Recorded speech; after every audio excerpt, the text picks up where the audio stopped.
Hello everybody, and welcome to Khemia. It's been a hot minute, hasn't it?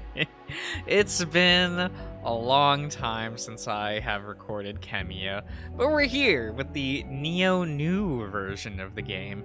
Curious what's been changed, curious what's been updated. I know there's a bunch of new art assets, so I'm excited to see all of that.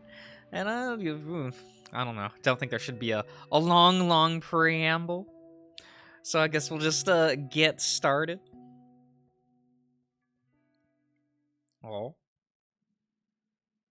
What's going on? I assume it's going to be mostly the same? Okay. I lay back in the cool blackness of my mind, listening to the voices banter. He must be. I can hear him from here. Are you sure it's him? Are you sure it's him that you hear? I'm pretty sure. Dark bluish fur, a cream-colored front, ear tips, and muzzle. You just described 500,000 wolves on Adastra. That is very true, isn't it? Corrective lenses as well. It's nice. A sort of half-meditation that my mindfulness teacher once taught me several years ago. Thoughts... excuse me, I'm just... my throat. Sorry, I just got over a cold, so I'm going to be... Throat's gonna be a little weird, right? Thoughts that come unburdened to the mind are not uncommon during meditation, though this time it's quite different. Usually, the thoughts don't have a clear purpose, and offer little insight unless one delves into implied, and likely non-existent meanings. So what's your explanation? That I'm going crazy? It wouldn't be the first time. No. Just that you should be careful when trying to reach that far. The mind can often be one massive illusion to its owner, especially concerning non-tangible matter. Now they very much have a purpose, speaking about me. Still, it helps to calm my mind, pull it inward from the outward chaos. It helps me forget the responsibility that rests upon my shoulders. That mainly rests on my mentor's shoulders, but in turn, he rests upon mine. His mind, it's not sound. It's been altered. That's a common feature for those like you. I frown, feeling as if those voices are being rather rude now, but I try to avoid the distraction. Focus. Instead, I admire the way I'm able to isolate my mind in a place such as this. For many months afterwards, setting foot within these walls, or even on the campus grounds, would fill me with such dread. I simply could not function properly. Now I imagine that incident, a sphere of suffering and shock, to be in a different place in time and space, floating in meaninglessness and nothingness. Sorry, guys. We're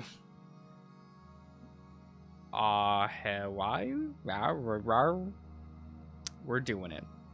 I feel it. Deep in my kokoro. I feel my focus falter again, hearing what vaguely sounds Khemian, almost like the word from pain. The altered suffix indicates something less solid, more ethereal.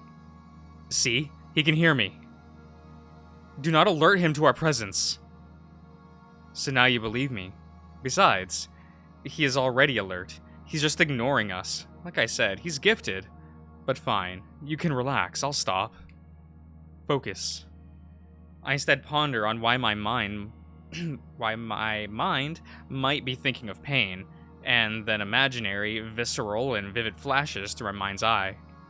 Those events are 3 years behind me now. Not only that, but the point in space in which the riot occurred is billions of kilometers behind me. That small sphere adrift in time and space. A dark void that I shall never return to. And to continue to move away as our galaxy spins through the ever-expanding universe. The halls of the university are only an illusion of a constant space.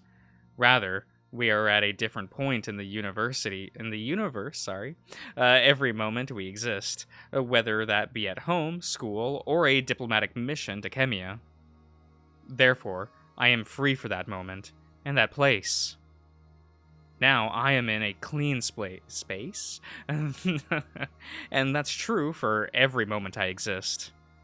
That's exactly the kind of space I need to exist in mentally, especially if I want to keep this assignment. The type of assignment I've wanted my whole life. The exact one, if I'd known such an opportunity would exist. A sound mind is one of my most important assets. The past is in the past. And yet, the framing of the space is constant. The marble, the statues, the lecture halls. These were all here when it happened, and they were here now. So is it really clean? Stone does not live, therefore it cannot witness. It cannot be corrupted like the minds of sapients. But is that even true? I realize my meditation is veering off course, but it's easy to be distracted when you're lying on a marble bench and your head is beginning to ache. It follows him. I know. My consciousness is broken by the strange, now ominous thoughts, and I sigh, knowing I should send a message about this to my mindfulness instructor.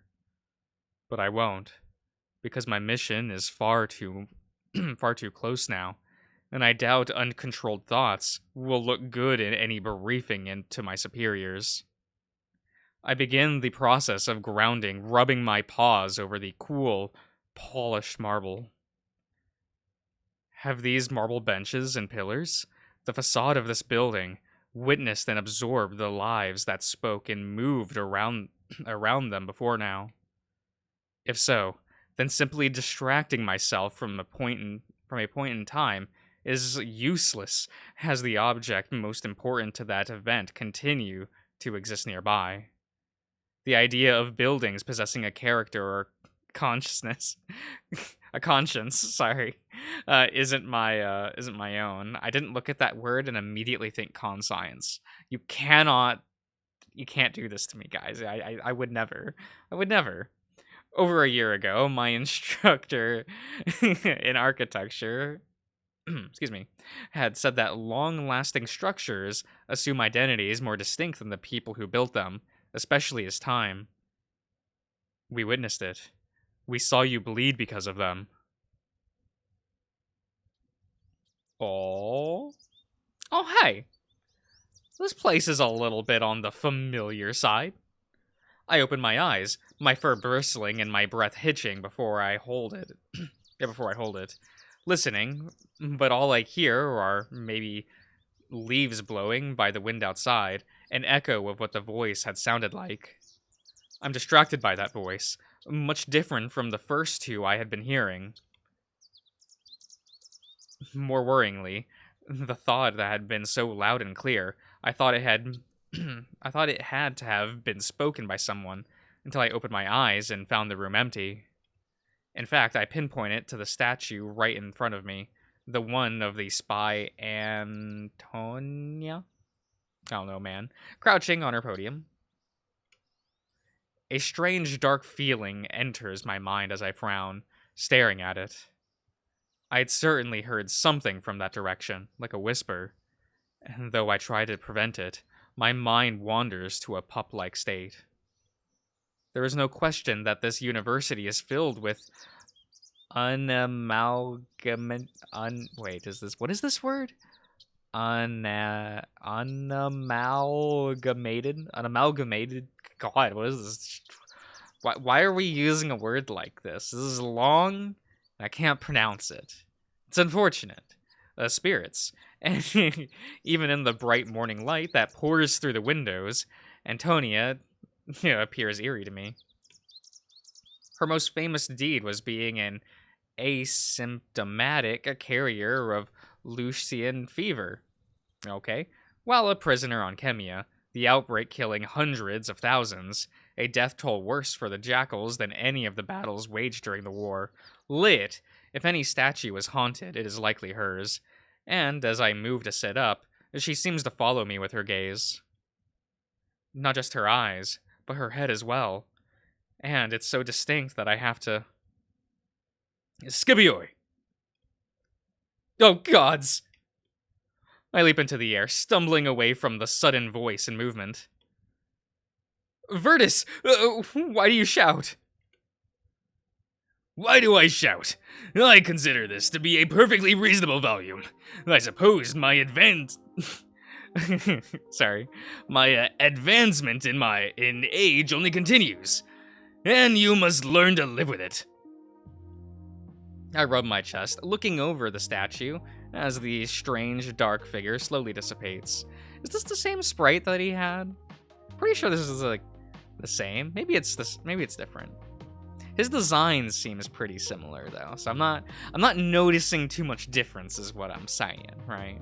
I rub my chest, looking over at the statue as that strange dark feeling slowly dissipates.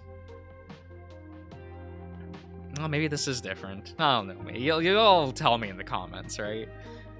You did not wait for me at the entrance to the forest this morning. Thus my journey was rather dull. You find me all that interesting? I banish the disturbed thoughts from my mind for now, turning my back to the statue of Antonia. Well, I do now that you've managed to capture the full attention of the flower jackal over the past few months. He is most interesting. Yet you insult him in the same breath. Of course that was the reason, considering our conversations always turn toward that jackal. He is the jackal and a flower, what of it? He is a Khemian, and his name is Neferdu. Even Khemians have the boundaries of gender. That jackal seems just as happy to be treated as a woman as he is a man. I bite my tongue, feeling the chasm between our difference in age widen just a bit further. Veteris was once thought of a leader, that's what that says, a leading social progressive back in the days that Amicus's father, Emperor Potes. Is this Potes? Or is it POTUS? Tell me in the comments, when he ruled. Now with Amicus on the throne, much has changed, and the current emperor is quite popular among wolves in my age demographic. Not so much with Veteris's. I am not saying his name right, am I? Wait, no, it's Veteris. Veteris. We can get there, guys, we can get there. As much as I enjoy your conversations on topics such as the latest Khemian fashion and imported amusement tech, I was actually asked by Amicus to discuss a few things with you. I feel a falling feeling in my chest, wondering if I've done something wrong. 2 years ago, Veteris had picked his top 3 students of Khemian history, language, and culture to train and compete to become his assistant and backup for missions. I had been one of them, and just last week I was officially chosen by both Amicus and Veteris.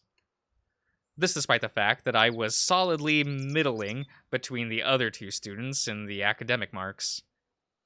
Carbo should have been the one to go, able to speak almost unaccented Khemian, and he always knew the answer about Khemian history. I had realized that no matter how much I studied, he would always be ahead. My recent, almost desperate attempt to stand out has ended up paying off. When I'd been chosen, I was certain it was a dream, and now I wonder if reality is about to catch up with me. I had probably been cleared over the past few years, that my mind hasn't always been in the present. Let us discuss this in your study, Skipioi. Is this Skipioi? Or is it Sipioi? It's Skip, right? He's Skippy. It's so very close by. I nod and follow, trying to keep my expression neutral as to avoid embarrassment, no matter which way this discussion leads. Where are we going? Oh, hi! This is a nice little thing. Look at this. Look, we're behind the globe. What's with globes in these CGs? And by that I mean I have still never gotten over the globe CG in Flynn's route in Echo. Never gotten over it. Why is there a CG there, putting emphasis on this globe? My mind will just never be able to get over that. Veteris looks over the stacks of books and papers, the bridge of his aged muzzle wrinkling slightly, the graying fur bristling. Honestly, Scipio, how often do I need to tell you that your clutter directly reflects your mind? If you're feeling overwhelmed, clean up your workspace is the first step. Cleaning up your workspace. No. Just like my desk, there's stuff everywhere. And by that I mean stacks of trading cards.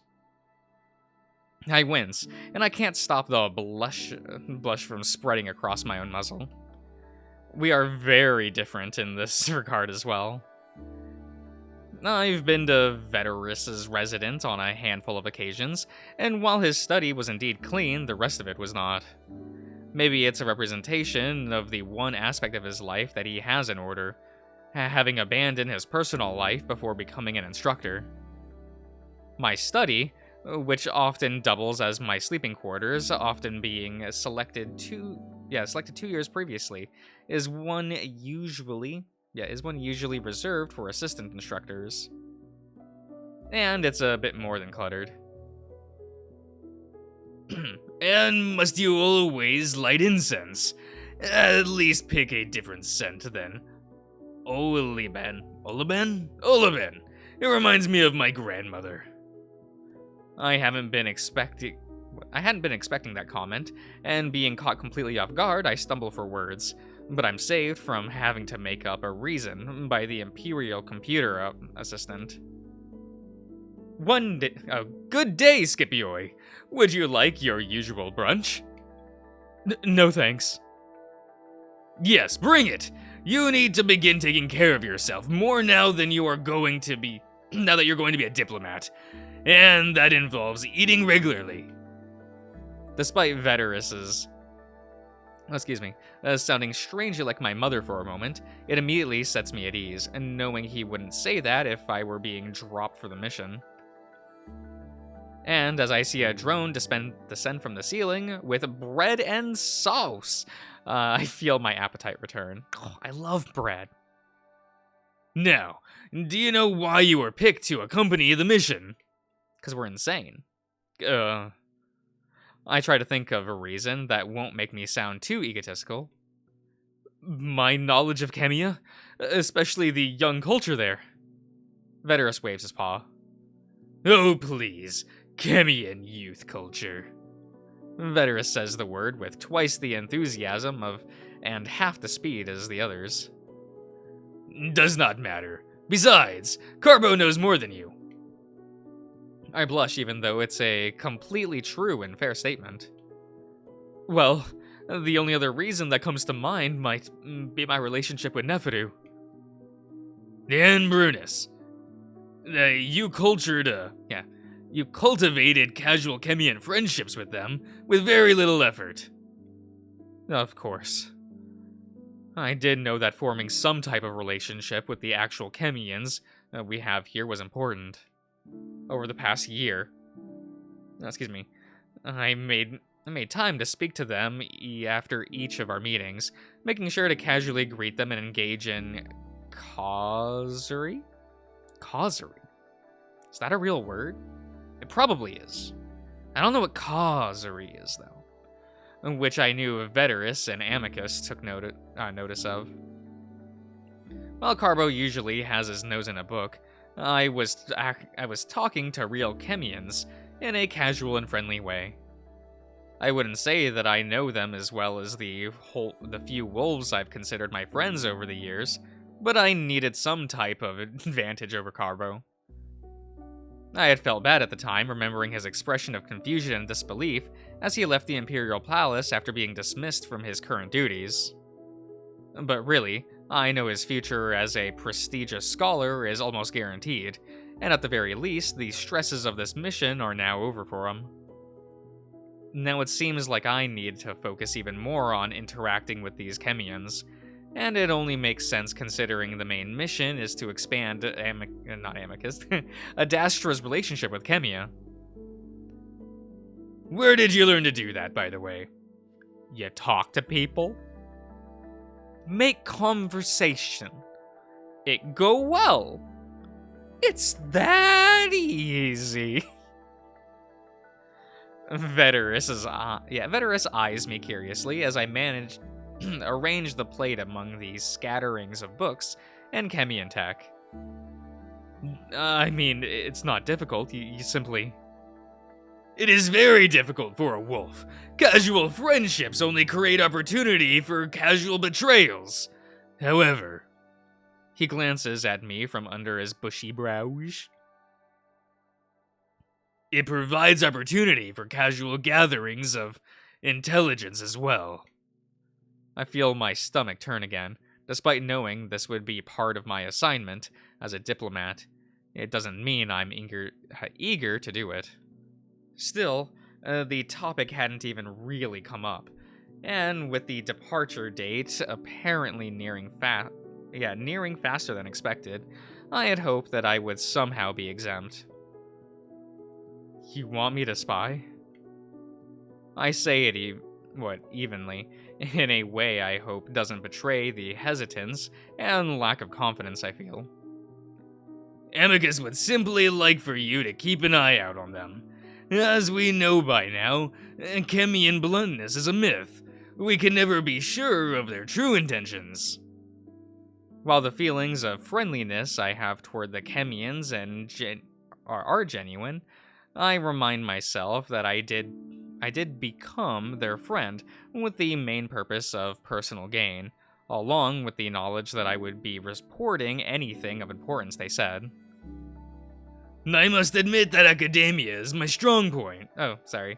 That is not Veteris talking, it's Scipioi. I must admit that academia is my strong point, Veteris. I'm not sure. You accept the position of a diplomat. Thus, you accepted the responsibility of gather intelligence for your emperor.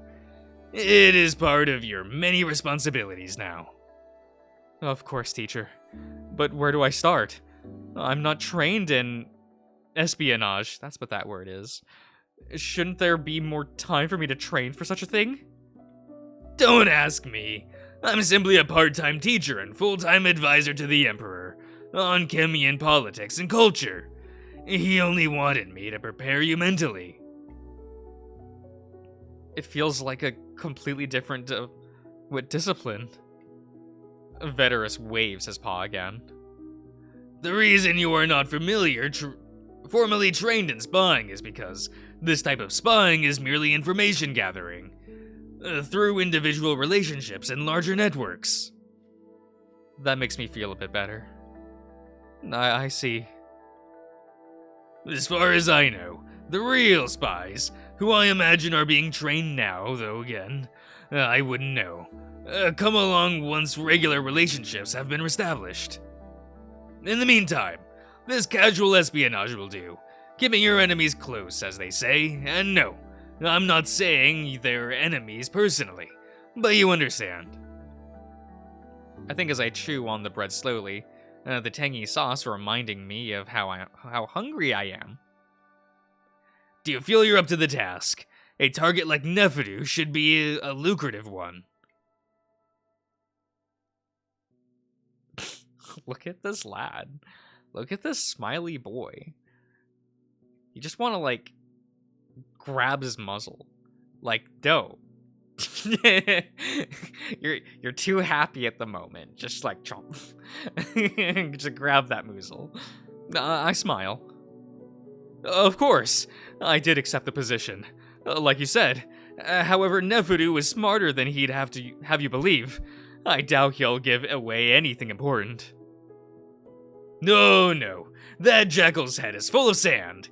Even the Emperor has publicly said so. I know that it most definitely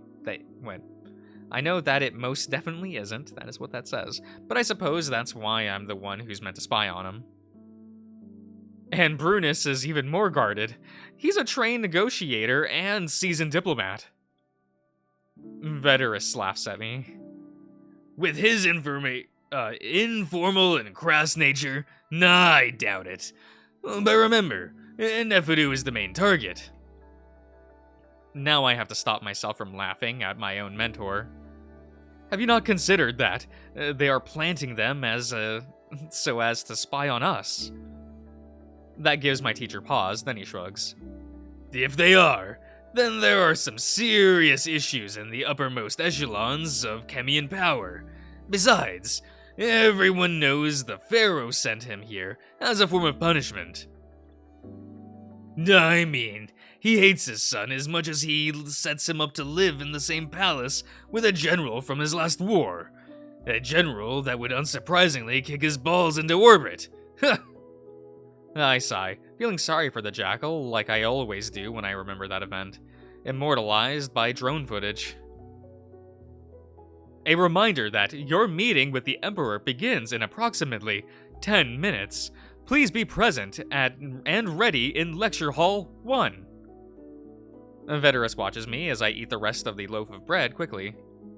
Also, start becoming more cautious of what you consume and consider more exercise. The jackal seems to lean more toward fit body types. You're fine as you are now, but you're nearing the age where it might start to slip. That almost makes me choke, hoping my ears don't betray the embarrassment I feel at hearing my mentor say such things about my body.